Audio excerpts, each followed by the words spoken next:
Om Shanti, everyone. And I think it's good evening in that part of the world, and it's good afternoon here. And just want to extend heartfelt love and greetings from Baba's family in London. It's amazing how this technology of Zoom can make us feel so present in front of one another, even though we may be sitting 3,000 miles away, 2,500 miles away. And I think this is one of the specialities as we move on and forward in Sangam Yuga, that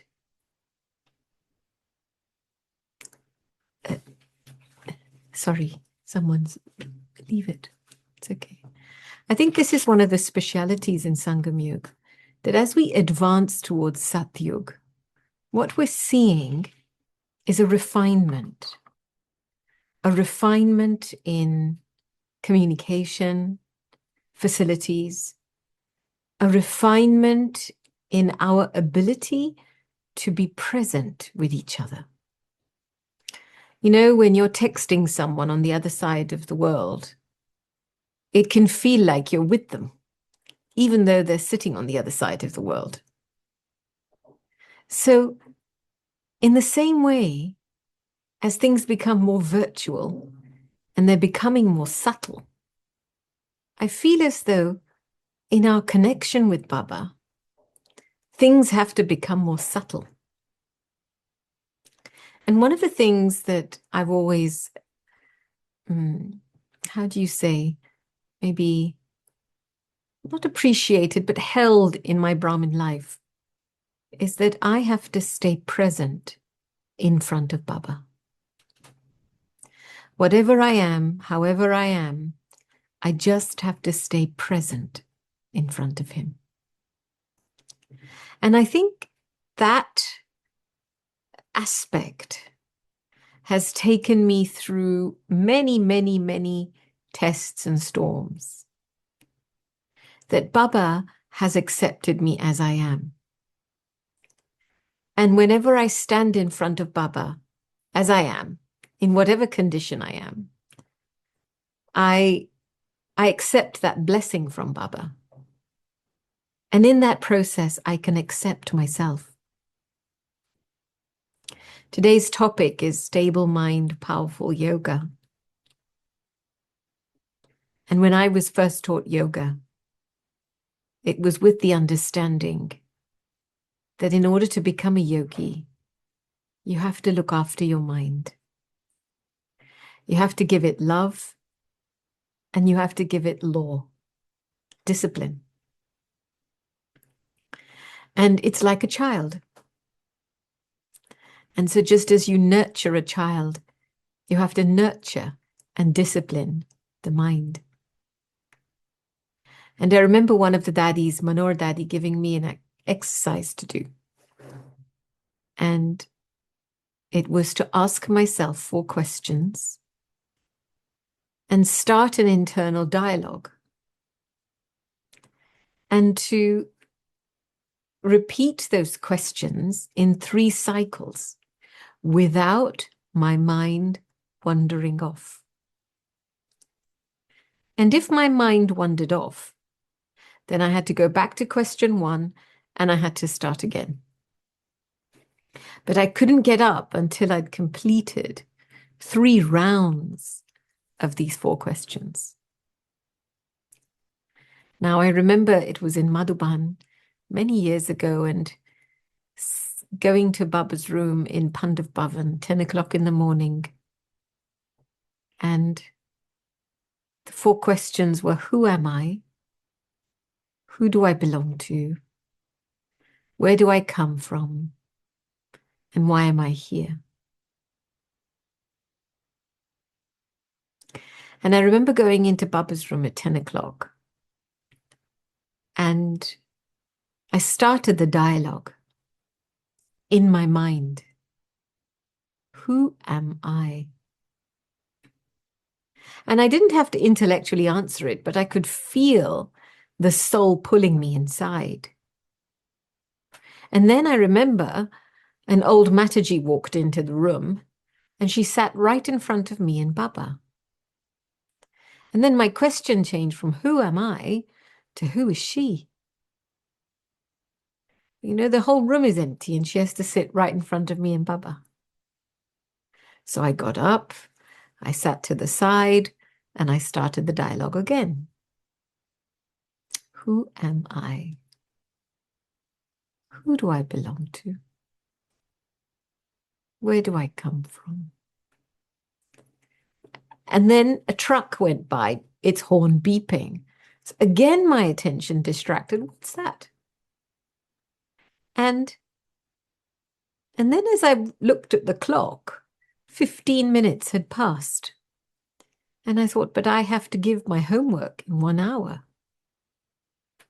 And I remember at that moment, my mindset changed from ordinary mindset to determined. I have to do this. No matter what, I have to complete this homework. And the moment I became determined in my mind, there was like a focus that set in. And everything else lost focus. It's like everything else around you just defocuses as you focus in on what you have to do. And when I started the dialogue, by the time I got to the second round, Baba had pulled my intellect up. And I felt as if I was bathed in light and bliss and deep silence and joy. It was just a combination of everything. And I'm not sure when my eyes closed, but when they opened again, I looked at the clock and 45 minutes had passed. And it felt like I'd only been sitting there for 2 minutes. And I think one of the things, 2 things that I learned from this is that in order to move from gross to subtle, you need a determined mindset. You have to set your mind. You can't just continue using your mind in an ordinary way like we typically do and think about things. No, not just about thinking about Baba. It's a very set mind, focused mind. And the second thing, that when we start that internal dialogue with ourselves, it's not about a right or a wrong answer. It's about listening in. This is the soul's origins. And we're just asking a question like throwing a stone in the pool to stimulate what is true and original inside the soul. And so when there's a determined mindset, you can then surrender the question and wait for the answer. And what it starts to do inside is it starts to create a vortex, a vortex of energy that can take you beyond. And that's really important for us to create between the Sakar and Avyakta Nirakar region. So, in effect, what we're doing as we train the mind like this is we're breaking a wild horse. And every one of us in our Brahmin lives have to do this once, just once. Because, we use our minds a lot. There's a background chatter going on. We come in with our opinions. We come in with our belief systems. And yet the mind is not in our hands. It's not in our control. It's like a wild horse. And you know that they bring in special trainers to break this wildness in a horse. But once that's broken, a horse has been broken, the horse will obey every command. So I would really encourage you as individuals to take up this practice and to go away and find some solitude and make an endeavor and a determined thought to master it. Because when you do, you will find that your mind is in your hand. And that's very important, because the moment the mind is broken, the wildness of the mind is broken, then you can then train it to follow Srimad. You can train it to accept what Baba is asking for us. Otherwise, what happens is we keep mixing things of the past life into the present. We mix things with Srimad. We mix things. There are karmic pulls on that mind that keep reversing our thought process into reverse gear. So let's just take a few moments now, and wherever you're sitting, sit up straight. Keep your eyes half open. And I'm just going to repeat these questions in 3 or 4 loops. And I want you to just follow the process and just observe and feel what is happening inside. So take a deep breath in, hold it, release slowly. Take another deep breath in, hold, release slowly. And as you release, bring your attention into this moment now. And take another deep breath. Hold and release. And now let's start this journey inwards.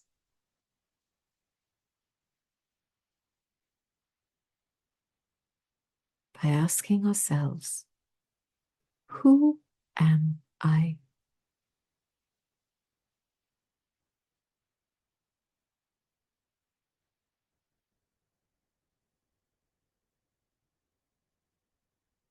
Who do I belong to?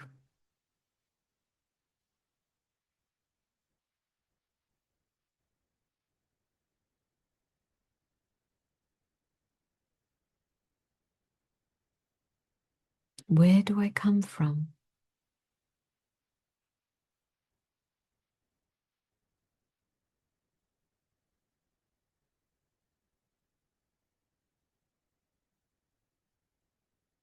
Why am I here?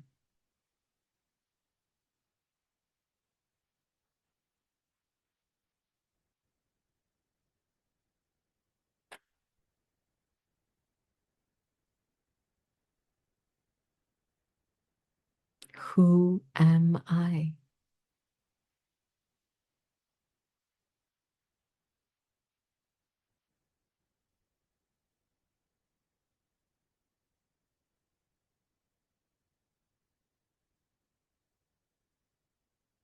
Who do I belong to?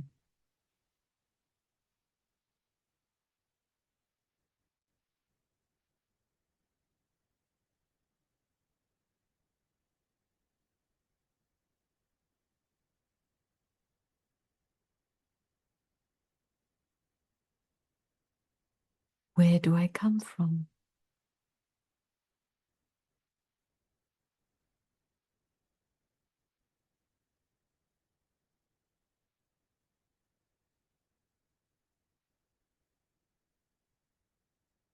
Why am I here?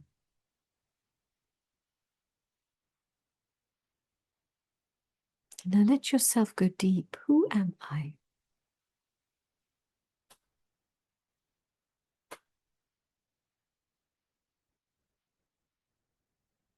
Feel yourself inside. Who do I belong to?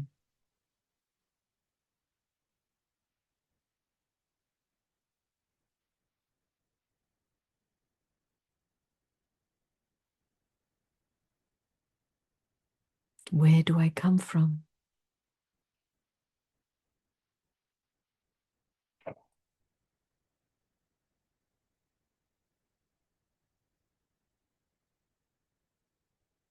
Why am I here?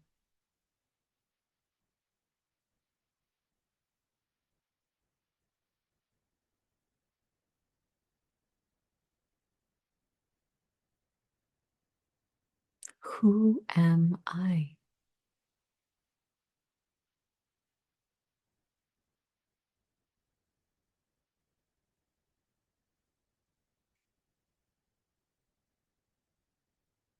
Who do I belong to?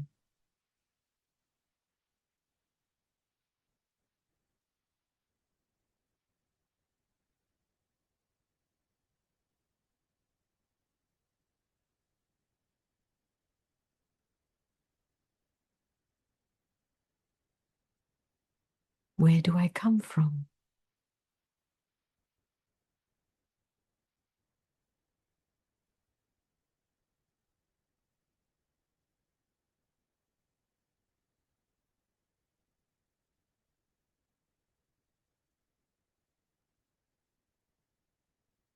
Why am I here?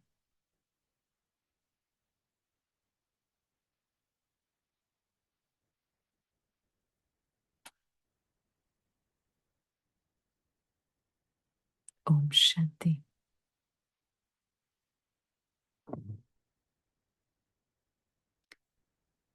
As you will have slowly start to feel an energy concentrating inside, an original peace emerging inside, an original happiness emerging inside.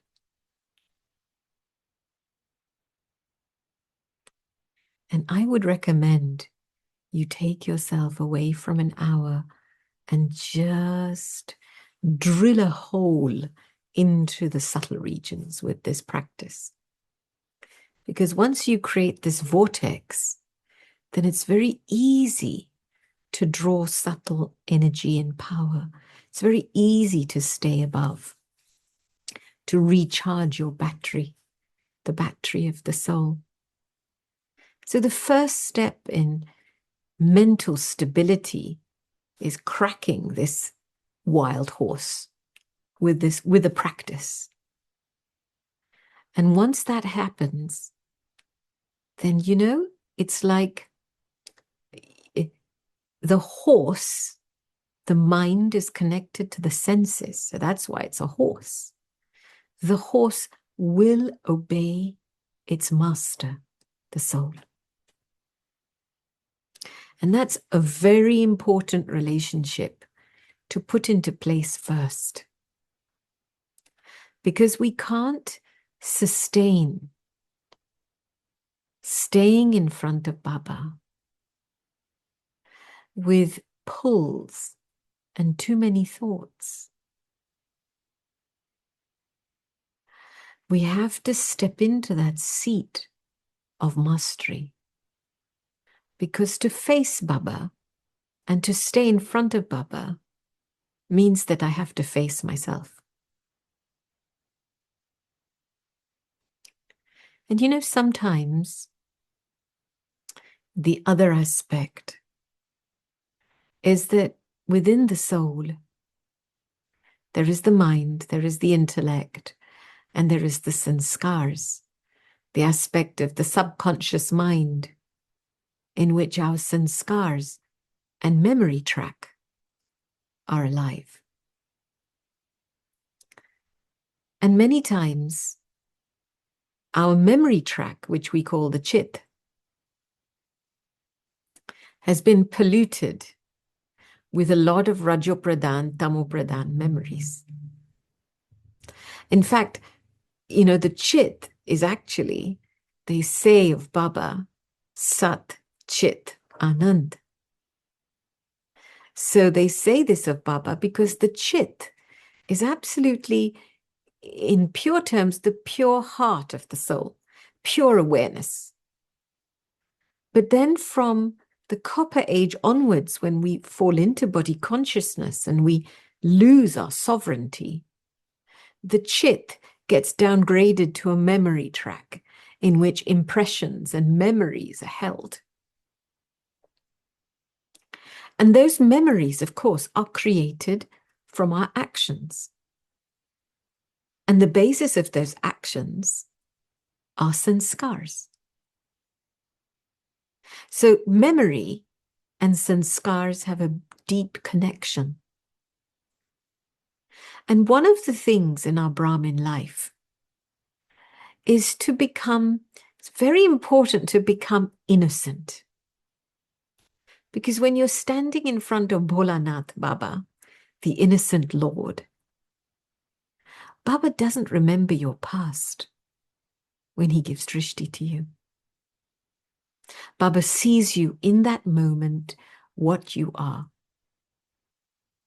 And so in the same way, I have to forget my past to be able to stand in front of Baba. So to be bhola, innocent, means bhulna, to forget.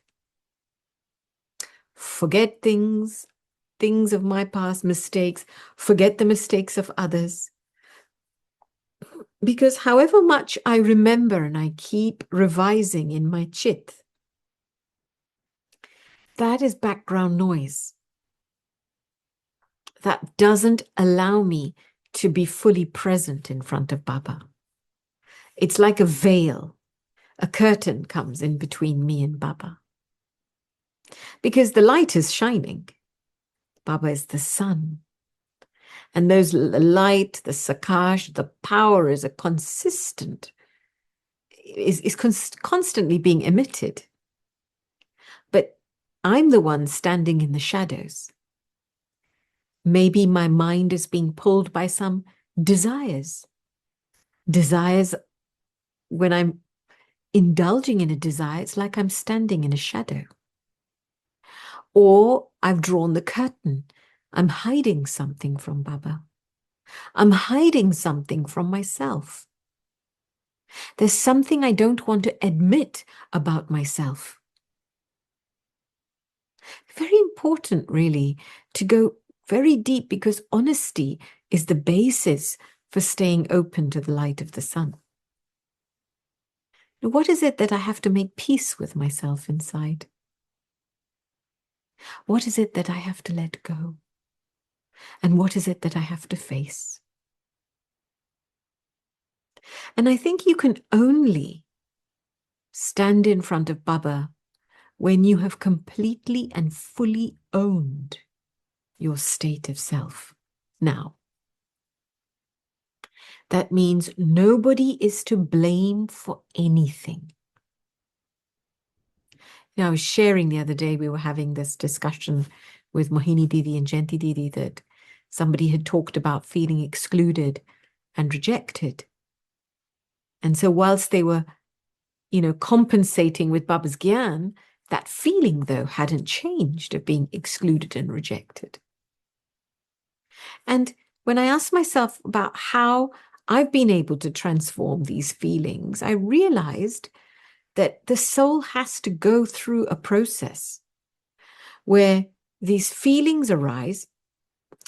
People are playing their parts, whatever their part is. But why should it affect me? And if it is affecting me, it means there is an element or a receptor of body consciousness still alive.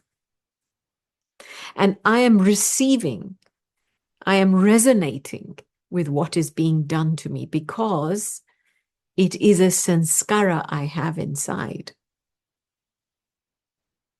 Because our elements of body consciousness are linked to our old sanskars. And when the soul realizes that actually what is being done to me is what I have also done in my past to others, then something else starts to kick into place. And that's a little bit of repentance. Accountability and repentance, which is, gosh, was I really like this? And it's a repentance where you deeply feel this is not who I am anymore. This is not what I want to be. I want to stop this now. I'm sorry. You say sorry to your original self. You say sorry to your purity that you behaved like, you must have behaved like this at some point in your life, either in this life or in a previous life. It's a very deep realization to have, because from that repentance, you can forgive yourself.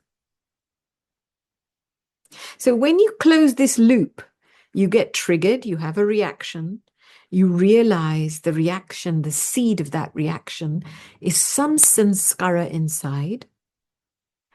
You then repent, and deep realization that this is not my religion anymore. Being Rajopradhan, being violent, being judgmental, excluding, rejecting people. And when you let go of it inside, then you can forgive yourself. You can choose to forget. I have learnt my lesson. Past is past. And it's this kind of releasing yourself from your weak and old sanskaras that starts to re-empower the soul and to liberate you from your karmic pulls and your karmic bondages. Many of us haven't worked this deeply yet. We still live in a world of suspicion, imagination, stories. Somebody said this, somebody did that, somebody did the other. And so whatever the story that is happening outside us, we tell ourselves another story inside our head about that story. And as long as the mind is being kept in stories, it is impossible for it to remain stable. Because a stable mind can be constantly present in front of Baba. It's not difficult to be present in front of Baba. It's actually a very sweet process when you realize and you take drishti from Baba that Baba's looking at the soul. And that drishti takes you in and makes you detach from your senses. And as you detach from your senses and you feel yourself inside, the soul that is separate from this body, a softness starts to enter. And so taking drishti from Baba, being present in front of Baba, helps us to become bodiless. And that's the effort that we make again and again and again. Then it's not difficult to feel combined with Baba. It's not difficult to be a detached observer. Because we detach from the organs and we feel ourselves, the souls inside. Very sweet, soft souls. Silent, peaceful, light. And so this is really, to face God, you have to reconcile with yourself. And reconciling with yourself, you have to ask yourself these 3 questions. What do I have to make peace with inside myself? What do I have to let go of? And what do I have to face and be honest about? Right? Because only when you open up and you release and you're honest about the games you're playing and the pulls on you, then you can stand in front of the sun naked, ready to receive. Otherwise, you're standing with a veil around you. And there's wishful thinking, Baba, take this away, Baba, take that away. But Baba can't interfere in our karmic accounts. So there's a lot of preparation that has to happen for us to remain present in front of Baba.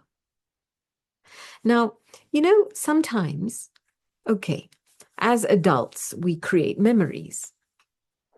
And some of those memories we have consciously created. We know we've done something wrong, we've made a mistake. But sometimes there are memories in our lives that start from our childhood.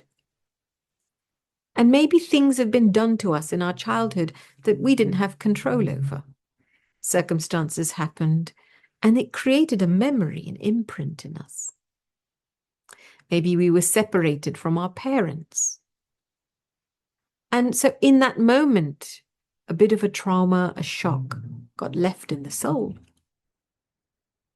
Now, what I've noticed is that where there are mistakes, conscious mistakes made, you have to go through this learning cycle of being accountable, repent, and forgive to be able to let go and forget.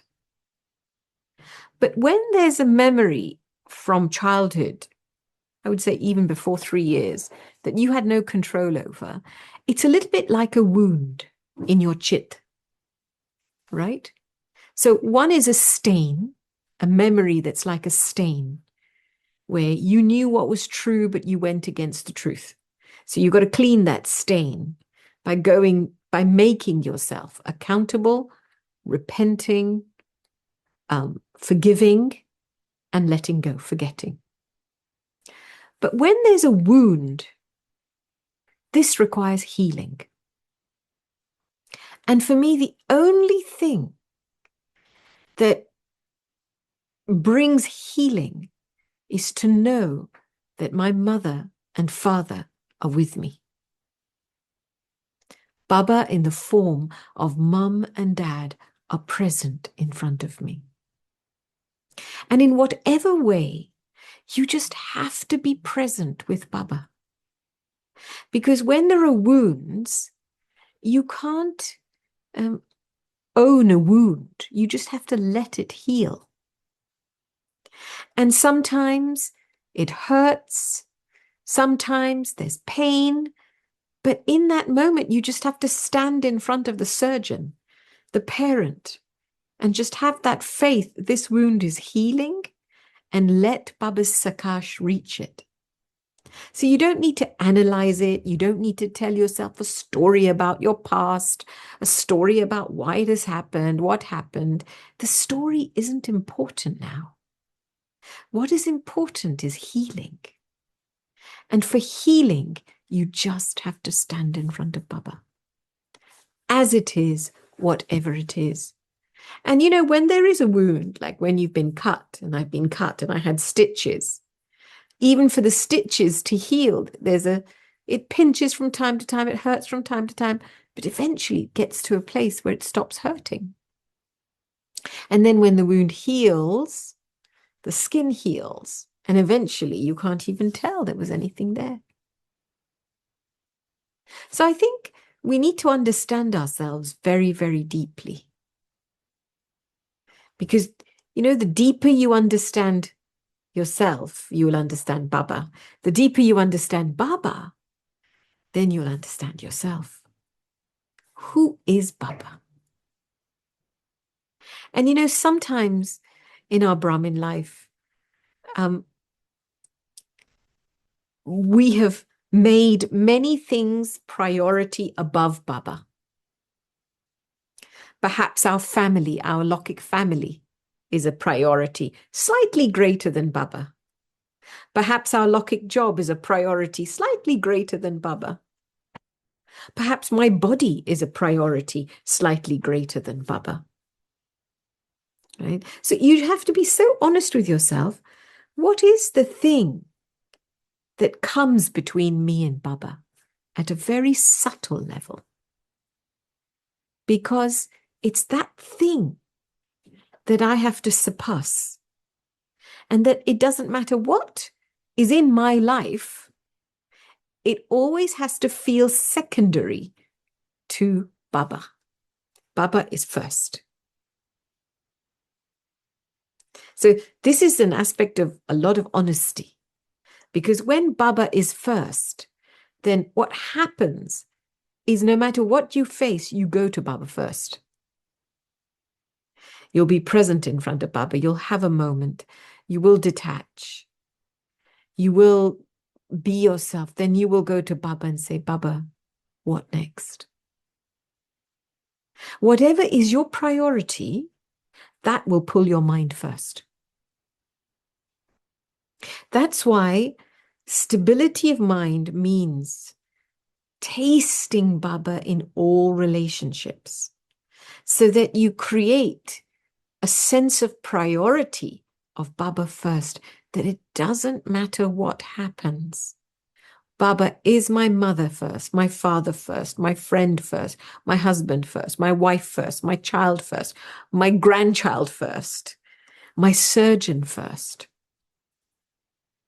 And when you activate that faith of every relationship, then it's as if Baba is with you. So there are various, exercises of the mind that have to happen to shed things so that we can remain present in front of Baba, just as we're present in front of each other. It's not a question of distance.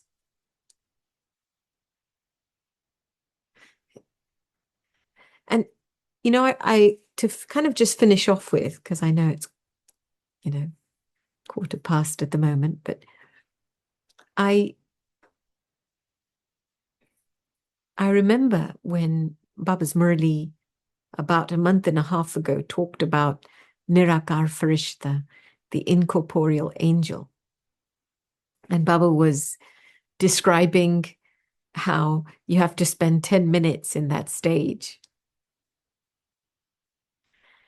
And I remember I was in Madhuban at that time, and the next day when we were having a little chit chat with Daddy, we said to Daddy, it's not easy to stay in that stage for 10 minutes, maybe 1 minute or 2 minutes. But what is your method for staying in that stage? And Daddy took us through these 5 steps. Detach. The first step, detach from your senses.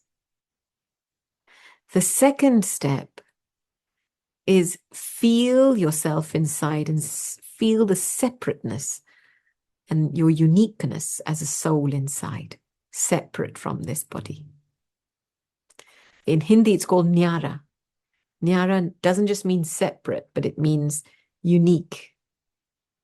That I am a distinct, unique energy separate from the energy of this body. And then the third step was to concentrate all that energy and sit in the seat of the detached observer, Sakshi, and to bring the companion, the Sati, in. And when you do that, and you just hand over all the burdens to the companion, you can really become an observer of your own part and the parts of others.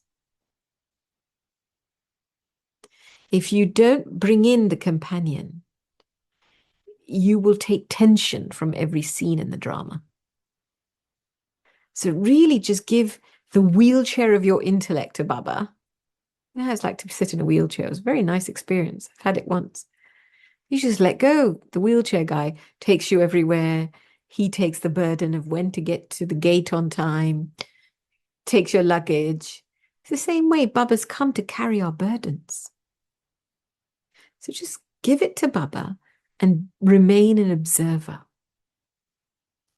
That's the third step. And then the fourth step is to go even deeper inside the soul, as if you're going very deep inside, far, far away from the dimension of the bodily world. And this is the stage of the witness, where it's as if you're seeing but not seeing. You're listening but not listening. That nothing of this world has an effect on you. And that's when the silence grows. And then the fifth step is to go beyond Upram. And that is take yourself completely bodiless, videhi, without a body, into the soul world. And when I first practiced these 5 steps, it was incredible. It was like 40 minutes straight in the soul world. And it was very, very healing. And so we need a ladder to climb, right? Because your consciousness can't just go from gross to subtle in 1 second or incorporeal in 1 second. You need a ladder to climb. And then sometimes you'll come down the ladder, pick another stage. Let's say you come down from incorporeal, hold on to the rung of being an observer, then go back up again. So when we have a ladder to climb up and down, it becomes easier for us to practice being present and close to Baba. So I'm just looking at time and I want to stop there and see if there are any questions. And if Thank that's you, Gopi. helpful. Yes, we don't have any questions yet because we have to digest whatever you shared, which are very deep and very important for all of us to follow everything. I was thinking, okay, the last month we are practicing on this 1 minute every hour. In 1 minute, go to the soul world and stay there. So, how many of us made this practice? Because I can say for myself, I couldn't make it. Maybe in the morning, but then not very easy. So that means that I don't give priority to Baba. Well, I think that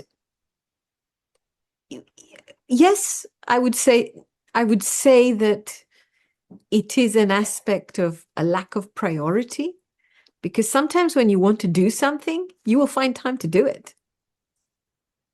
And we have made other things a subtle priority. And then if we fit Baba in somewhere, it's great. But we're getting to a point where we have to move into constant yoga. So Baba can't be just a part of your life anymore, right? You can't keep using the excuse of culture. Oh, the family culture is like that, which is often in that part of the world. The family dynamics take over, the culture. But that's such an old story now. How long are you going to keep saying that till the end of the cycle? So at some point, you have to reclaim your life and your relationship with Baba without a third person interfering, and you have to set your boundaries so that you can feel when you leave your body that you have done your best in this relationship with Baba. You've really given your mind, body, wealth, heart to Baba. At every step of the way, you've stayed present in front of God. And so each one has to figure out, like I know for myself, I need at least 4 hours of yoga, of being present in front of Baba every day, and I take that time. If I'm going in a car from A to B, it's 40-minute journey, I just go into deep silence and be present with Baba. And I can feel now, it's not a question of time anymore. I feel as though Baba is with me. There's a sense of being combined with Baba, because so much time has been spent doing things with Baba, for Baba, in front of Baba, with Baba, for Baba, in front of Baba, with Baba, for Baba, that now it's not as if life is separate and Baba is separate. Baba is life. Yes, I agree with you. And I like you said about the determination. This is the most important thing I feel, to let go of everything and just have this determined thought. I like the 4 things that you shared at the beginning. That Daddy Manohar, you said she made you do this exercise. These are very nice, and we should do that. Okay, Daddy Janki also mentioned some of these things, but yes, we should do it during the day. For me, it's not difficult to do these things in the morning. But yes, as you said, it's the time now that we have to focus on being with Baba and forget everything. Don't get affected by what somebody says. But I like what you said about the memory and also the wounds. Uh, there are some souls that have very deep wounds that don't even realize that these wounds they carry them during their whole life, even in Brahmin life, and um, they cannot function properly. They have insecurity. They don't feel loved by anyone. Is it because those souls haven't really understood Baba's love? I think any Brahmin has become a Brahmin because of Baba's love. Okay, so at some point in our lives, we have experienced Baba's love. We wouldn't be Brahmins otherwise. I think what it is the wound is still open. And because it's open, it's difficult to touch it without feeling pain. So sometimes people just don't want to go there. They're not ready to face that yet. Yet, I'm saying. And I think I don't think we have to force ourselves with it. I think we have to create a way of being in our Brahmin life where we remain observers of ourselves and of the parts of others. To be an observer doesn't mean to be passive. To be an observer means that I have the companion with me, and then I observe, and then I see what I have to do and be. So, when the more we observe and the more we check ourselves, it becomes easier to change. But sometimes when we don't step into this stage of being an observer, and then we don't have the companionship of Baba first, we do things on our own. You eat on your own, you walk on your own, you talk on your own, you do things and then after a while, the heart, it feels dry, because you're not in that Sakshi Sati stage. So you just dry up after a while. And in that state, it's not easy to face your wound. And I'm not saying you have to go looking for the wound. I think drama has a plan for our perfection. Baba gives us the power and the knowledge to be perfect, and the plan is with drama. So being present and facing each scene eventually helps me to develop the capacity to face myself and my greatest wounds. I didn't know I was wounded until much later on. But I said yes to drama at each step of the way, yes to giving, yes to serving, yes to being present. I didn't say no to Baba.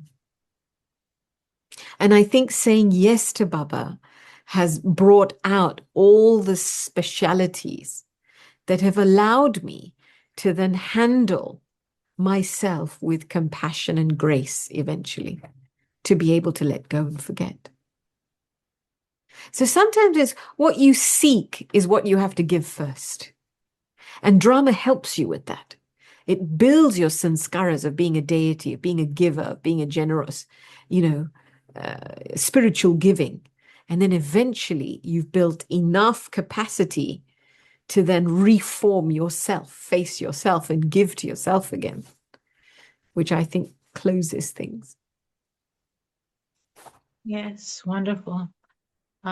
Yeah, for me personally, Baba's love brought me into this path and follow this path. But there are souls that really, I saw Brahmins that they cannot feel Baba's love, and they're asking me, how can I get Baba's love? But you made it completely clear now. So there is a question. Can you please repeat the 5 steps that you have mentioned? It was 5 or 4? The 4 questions at the beginning, Yeah. but Okay. end Dadi's steps, Yeah. 5 steps were detach. The first step is detach from the senses. And we can finish with the meditation on these 5 steps now. Detach from the senses, Then the next step is separate. Feel yourself inside, separate, either soul and separate from the body. And then the third step is sit on the seat of being an observer, sakshi. And then the fourth step is being a witness. And the fifth step is going beyond to the home. So maybe just to finish, we can just have a little meditation and go through these 5 steps. Is that okay?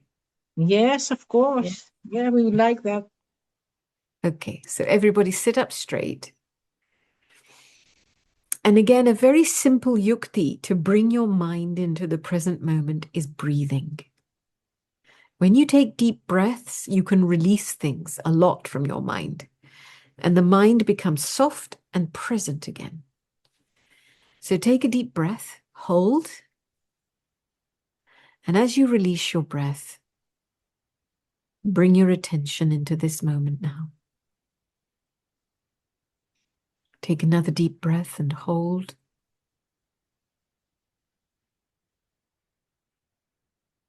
And as you release, bring your attention into this moment now. And another deep, deep breath in, hold, and release very, very slowly. And just bring your mind into the present moment now.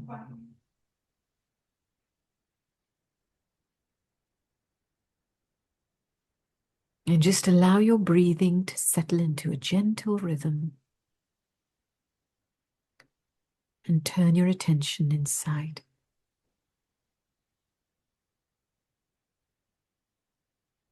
As if you're stepping into a temple, a sacred place inside. The doors and windows of the temple are the various senses. Detach from your senses. Step away from your eyes, your ears, mouth. Step away from the subtle image of your name and form. And feel yourself inside. Who am I?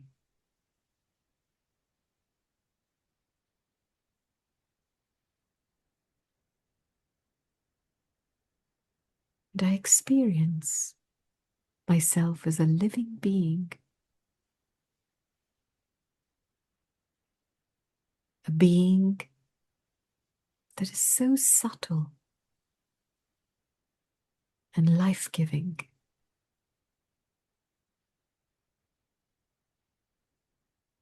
The soul that is separate from this body.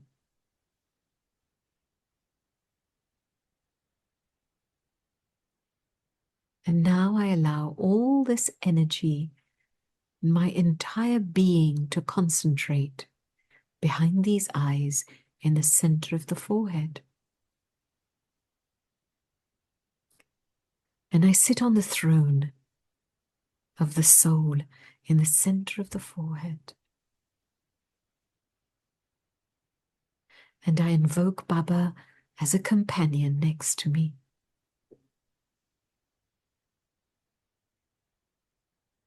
And as Baba comes in, I hand over everything that is in my heart and mind to Baba. I hand over the burden to Baba. And I let myself become an observer.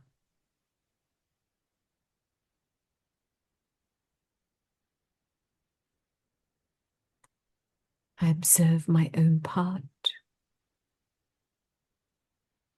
I observe the parts of others. And I observe the game of the drama.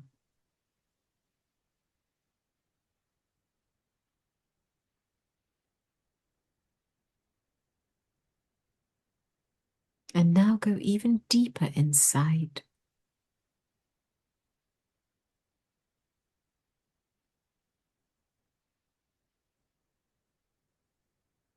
And feel yourself as if you're going very far away from the body and the bodily world.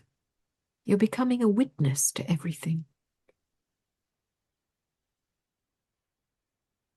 You can see, but it's as if you're not seeing. You listen, but you're not hearing. You cross the boundary of all attraction and polarity. We go beyond right and wrong, good and bad. And the silence is calling.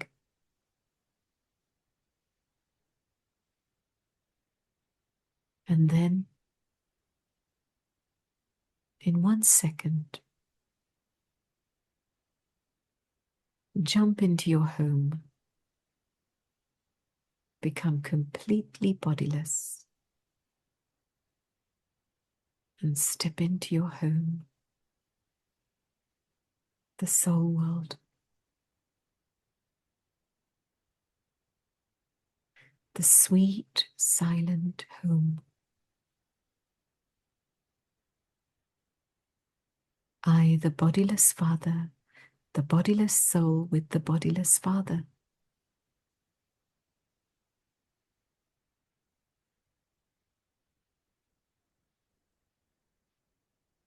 I, the point of light, with the supreme point of light, the ocean of light.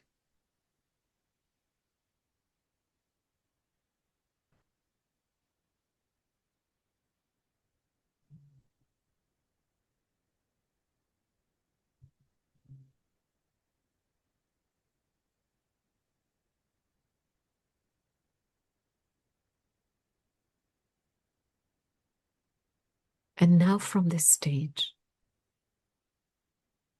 come back into your form of being an angel.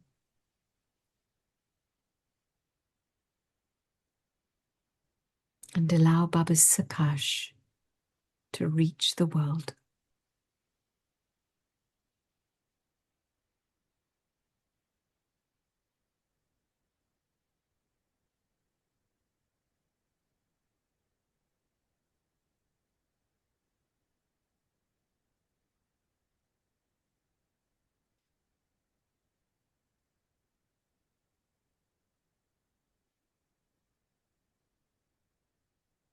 Om Shanti, Shanti, Shanti.